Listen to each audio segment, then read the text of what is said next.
Guys आप ऐसे बग्गी में दो बंदों के साथ घूमने में आपको डर लगता होगा, पर हमें लगता अच्छा वो भी देखो गाइस, हम स्टेडियम पे ऐसे घूम रहे हैं। आप सोच लो तो स्क्वाड में स्टेडियम पे आप ऐसे घूम सकते हो, पर हम ऐसे घूमते हैं और बल्कि हम बंदों को ढूंढ के मारने वाले हैं। तो एक बंदा हमें दिख गया, एक बंदे नहीं होंगे, पूरे स्क्वाड होंगे, हमें बुला रहे हैं, मुझे ऐसा लग रहा है। तो हमें कोई टेंशन तो रहती नहीं है, क्योंकि हम एक स्क्वाड से डरते नहीं, हम 4-5 स्क्वाड आते उससे भी नहीं डरते।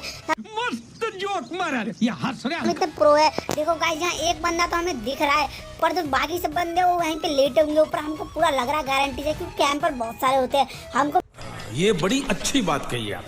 मारने के लिए 2-3 स्क्वाड नहीं लेटी होगी ऊपर ही। देखो गाइस ऊपर लेटी होगी, हम जाके दिखाएंगे आपको ऊपर लेटी है। तो देखो गाइस लेटी है, नहीं चलो कोई मतलब कि एक ही बंदा है बस, तो इस बंदे को हम आराम से मार देंगे, आपको पता ही है। तो रेड जोन ने हमारा साथ दे दिया, रेड जोन ने से पहले ही मार दिया। तो हमने बोला बेटा रेड जोन ने मारा तो फिनिश तो हम ही करेंगे। देखो गाइस हम इसे मारते हैं तो हमारे किल देखो कितने हो गए,